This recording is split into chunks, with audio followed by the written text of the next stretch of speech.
क्या आप भी वज़न घटाने के हज़ारों तरीकों में फँस चुके हैं? कसरत करो, खाना कम करो, डाइट प्लान करो और कुछ भी टिकता नहीं है? तो भाई आज का वीडियो आपके लिए एक गेम चेंजर साबित हो सकता है, क्योंकि आज हम बात करने वाले हैं इंटरमिटेंट फास्टिंग के बारे में। ये क्या है? ये कैसे काम करता है? किन लोगों के लिए फ़ायदेमंद है और किन के लिए नुकसान कर सकता है? और सबसे ज़रूरी बात, अगर आप इसे शुरू करना चाहते हैं तो क्या क्या ध्यान रखना चाहिए। चलिए बिना समय गंवाए शुरू करते हैं।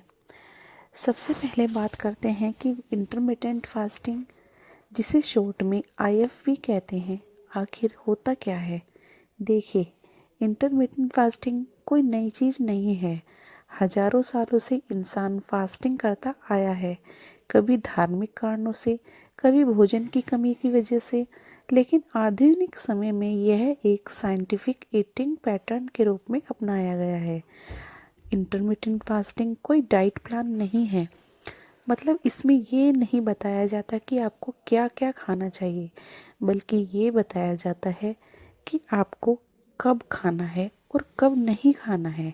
इसका बेसिक आइडिया है, आप कुछ दिन के कुछ घंटे खाते हैं और बाकी घंटों में बिल्कुल नहीं खाते। इसे ईटिंग विंडो और फास्टिंग विंडो कहा जाता है। जैसे अगर आप 16 घंटे फास्ट करते हैं और 8 घंटे खाते हैं तो ये हुआ 16/8 का मेथड। तो इंटरमिटेंट फास्टिंग है सिंपल टाइम मैनेजमेंट, बस फूड का ट्रैफिक कंट्रोल। अब बात करते हैं कि ये कैसे काम करता है। जब हम बार बार खाना खाते रहते हैं तो हमारा शरीर लगातार इंसुलिन बनाता रहता है। इंसुलिन एक ऐसा हार्मोन होता है जो शरीर को बताता है कि भाई फैट स्टोर कर लो। मतलब जब इंसुलिन हाई रहता है, शरीर स्टोर्ड फैट को बर्न नहीं करता। लेकिन जब आप फास्टिंग करते हैं यानी देर तक कुछ नहीं खाते, तो इंसुलिन का लेवल धीरे धीरे कम हो जाता है और जैसे ही इंसुलिन नीचे आता है तो बॉडी स्टोर फैट को एनर्जी के तौर पे इस्तेमाल करना शुरू कर देती है। इस प्रोसेस को कहते हैं मेटाबॉलिक स्विचिंग या फैट बर्निंग मोड में आना। इस दौरान शरीर ऑटोफेजी भी एक्टिवेट करता है, यानी डैमेज सेल की सफाई और नई सेल की मरम्मत। तो कुल मिलाकर इंटरमिटेंट फास्टिंग शरीर को खुद को हील करने या नया एनर्जी पैटर्न बनाने और फैट बर्न करने का समय देता है। तो गाइस, अगर आप बिगनर्स हैं तो ये जानना बहुत ज़रूरी है कि इंटरमिटेंट फास्टिंग कई तरीक़ों से किया जाता है। चलिए आसान भाषा में समझते हैं। सबसे पॉपुलर मेथड समझते हैं, 16/8 का मेथड। ये सबसे आसान और लोकप्रिय होता है, यानी 16 घंटे फास्ट रखना और 8 घंटे ईटिंग विंडो। जैसे 12 दोपहर के 12 बजे से 8 बजे, शाम के 8 बजे तक खाना, बाकी समय फास्ट रखना।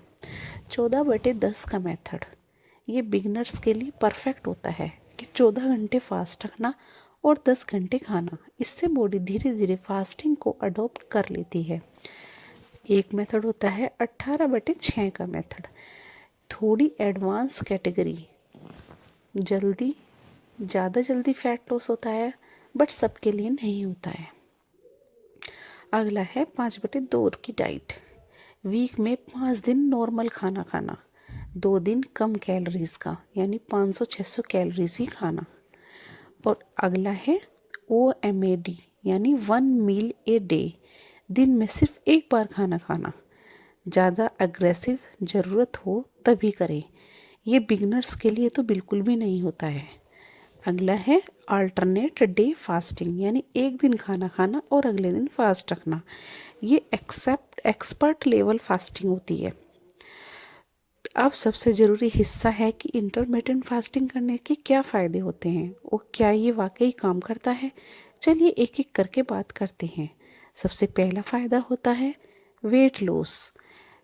फास्टिंग करने से बॉडी इंसुलिन कम बनाती है और स्टोर्ड फैट जलने लगता है, जिससे वज़न जल्दी और नेचुरल तरीके से कम होता है। लगातार भूख नहीं लगती है इसमें। एपिटाइट यानी एपिटाइट कंट्रोल होता है। कुछ ही दिनों में शरीर कम बार खाने की आदत डाल लेता है। हंगर हार्मोन ग्रेलिन भी कंट्रोल में आता है। अगला है मेटाबॉलिज्म सुधरता है। शरीर एनर्जी को ज़्यादा कुशलता से उपयोग करना सीख जाता है और फैट ऑक्सीडेशन बढ़ जाता है। अगला है autophagy, body detox plus cell repair. Fasting cell damage repair करता है। बॉडी खुद खराब सेल्स की सफाई करती है। इससे एजिंग स्लो होती है और इम्यूनिटी इम्प्रूव होती है। अगला है ब्लड शुगर कंट्रोल। डायबिटीज़ के पेशेंट में इंटरमिटेंट फास्टिंग बहुत लाभकारी पाया गया है, लेकिन यह हमें डॉक्टर के सुपरविज़न में ही करना चाहिए। अगला है ब्रेन हेल्थ इम्प्रूव होती है। फास्टिंग के दौरान BDNF नाम का न्यूरोप्रोटीन बढ़ता है, जिससे याददाश्त बेहतर होती है, फोकस बढ़ता है और मेंटल क्लियरिटी आती है। ये हार्ट हेल्थ के लिए भी बहुत ही ज़्यादा फायदेमंद होता है। रिसर्च बताती है कि इंटरमिटेंट फास्टिंग कोलेस्ट्रॉल और ट्राइग्लिसराइड को कम कर सकता है। अगला फ़ायदा होता है ब्लोटिंग कम करता है। गट को लगातार खाना डाइजेस्ट करने से छुट्टी मिलती है और डाइजेशन बेहतर होता है। अगला है हार्मोनल इम्बैलेंस। स्पेशली मैन में ग्रोथ हार्मोन बढ़ता है, जिससे मसल्स गेन होती हैं और मसल्स जो गेन होती है वो आसान होती हैं और फैट लॉस फास्टर होता है। वुमेंस में भी फ़ायदे होते हैं, लेकिन उन्हें थोड़ी सावधानी रखनी होती है। अगला है लाइफस्टाइल आसान हो जाता है। बार बार खाने की टेंशन नहीं होती है। मील प्लानिंग आसान हो जाता है और टाइम मैनेजमेंट बेहतर होता है। अब बात करते हैं कि अगर आप इंटरमिटेंट फास्टिंग शुरू करना चाहते हैं तो हम कैसे करें। तो सबसे पहला है बिगनर्स के लिए, सीधा 16 से 8 शुरू मत कीजिए। 14 से 10 वाला ज़्यादा कंफर्टेबल रहता है। स्टेप 2, फास्टिंग समय में सिर्फ ये चीज़ें लें, जैसे मतलब 16 घंटे तो आप कुछ मतलब जो 8 घंटे हम खा रहे हैं उसमें तो तुम कुछ भी खा लो, पर 16 घंटे जो हम फास्ट कर रहे हैं सिर्फ उसमें यही चीज़ ले सकते हैं, जैसे पानी, black coffee, green tea, lemon water और plain soda water. Lemon water हमें बिना चीनी और शहद के लेना है और इसमें दूध, चीनी, जूस का मतलब फास्टिंग टूट गया। ईटिंग विंडो में ओवर ईटिंग न करें। ऐसा नहीं है कि 8 घंटे तुम्हें खाने को मिल गए हैं तो उसमें अनसट आप कुछ भी खाते चले जाएंगे, ऐसा नहीं करना है। ये गलती 90% लोग करते हैं। तला भुना, मिठाई, जंक फूड खाएंगे तो वेट लॉस नहीं होगा। अगला है high protein plus balance diet लें। जब 8 घंटे हमें खाने को मिल रहे हैं तो उसमें हमें प्रोटीन लेना चाहिए, हेल्दी कार्ब्स लेने चाहिए, गुड फैट्स लेना चाहिए, सब्जियां लेनी चाहिए और फ्रूट्स लेने चाहिए। जब हम फास्टिंग कर रहे हैं तो हाइड्रेशन पर भी हमें ध्यान देना चाहिए। फास्टिंग के दौरान पानी ज़्यादा पीना ज़रूरी होता है, यानी डिहाइड्रेशन की प्रॉब्लम हो जाएगी वरना। वीक में 3-4 बार हल्की एक्सरसाइज करें, जैसे वॉकिंग, योगा, लाइट वर्कआउट। ये भी फैट लॉस को डबल कर देता है। जहाँ ज़्यादा फायदे हैं वहीं कुछ नुकसान भी हो सकते हैं, खासकर इसे गलत तरीके से अगर किया जाए तो इसमें क्या हो सकता है, जैसे हेडेक हो सकता है और वीकनेस आ सकती है। शुरुआत में थोड़ा चक्कर आना तो नॉर्मल है। शरीर अडेप्ट होने में 3 से 7 दिन लेता है।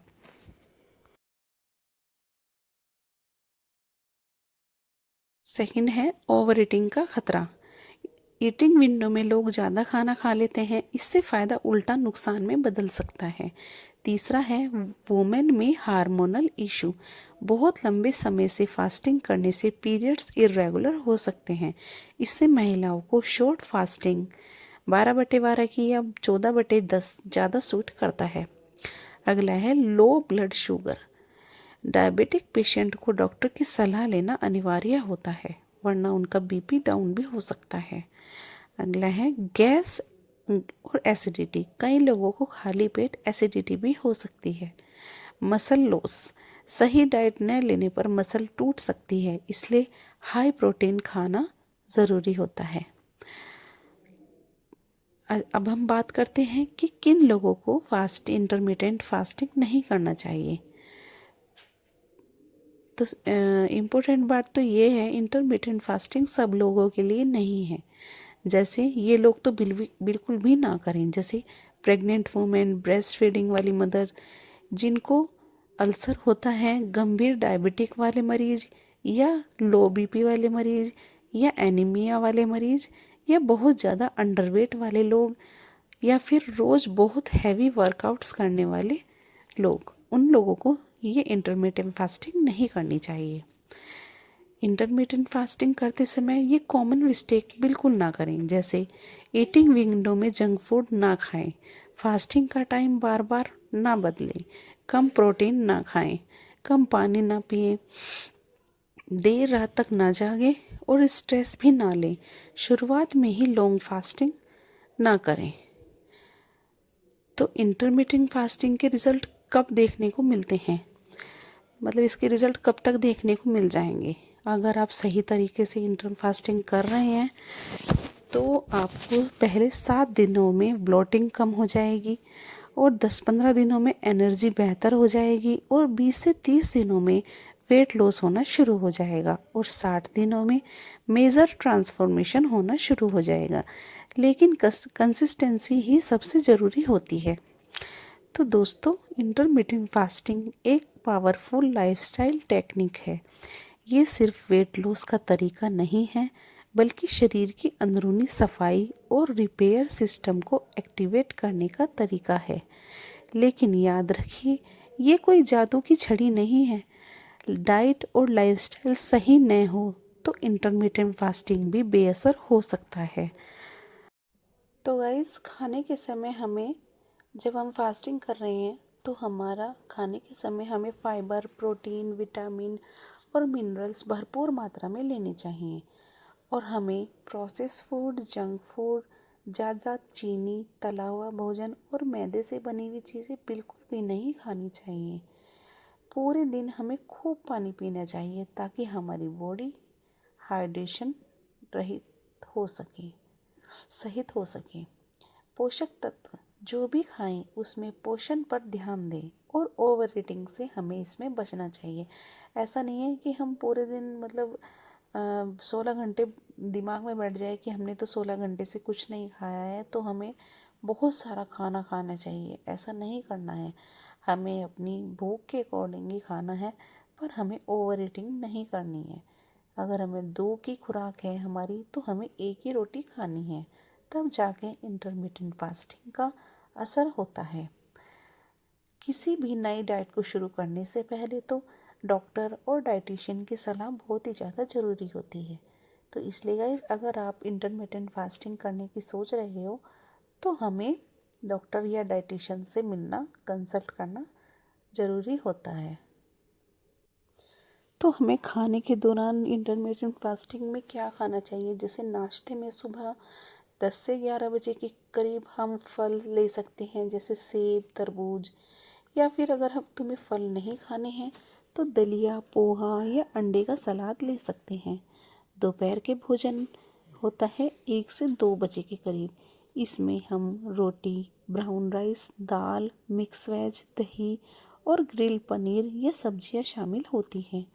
शाम का नाश्ता इसमें 4 से 5 बजे के करीब हो जाता है, जिसमें नारियल पानी हो सकता है, छाछ हो सकती है, या फिर मुट्ठी भर नट्स भी हो सकते हैं, या फिर भुनी हुई सब्जियां हो सकती हैं। और हमारा रात का खाना 6 बजे से पहले हमें कर लेना चाहिए। इसमें मूंग दाल का सूप, खिचड़ी या हल्की उबली हुई सब्जियां या फिर भुनी हुई सब्जियां शामिल होती हैं। तो ये सुबह 10 से लेकर शाम के 6 बजे तक का तुम्हारा पूरा डाइट प्लान है। उपवास के दौरान यानी 16 घंटे जो बचे हैं उसमें हम सिर्फ पानी, सामान्य और काला नमक मिलाकर, ब्लैक कॉफ़ी बिना चीनी के, और ग्रीन टी या हर्बल टी ये भी बिना चीनी के हम ले सकते हैं। ध्यान रखने योग्य क्या बातें हैं, जैसे इसमें प्रोसेस फूड तो मैंने बताया, ये प्रोसेस फूड नहीं खाना है, और इसमें चीनी और नमक से भी बचना है और खूब सारा पानी पीना है। धीरे धीरे शुरू करेंगे। थोड़ा शुरुआत में थोड़ा मुश्किल तो लगेगा, पर हमें अपने शरीर को समय देना चाहिए, जिससे हमारे शरीर को इंटरमिटेंट फास्टिंग की आदत लग सके। तो गाइस, ये इंटरमिटेंट फास्टिंग हमें हर तरह के रोगों से बचाता है और हमारा शरीर इससे बहुत ही ज़्यादा स्वस्थ रहता है। तो गाइस, आपको मेरी ये वीडियो कैसी लगी है आप मुझे कमेंट करके ज़रूर बताना, और नेक्स्ट वीडियो मुझे किस टॉपिक के ऊपर बनानी है ये भी गाइस मुझे कमेंट करके ज़रूर बताना। मिलते हैं नेक्स्ट वीडियो में। Till then bye bye, stay beautiful always.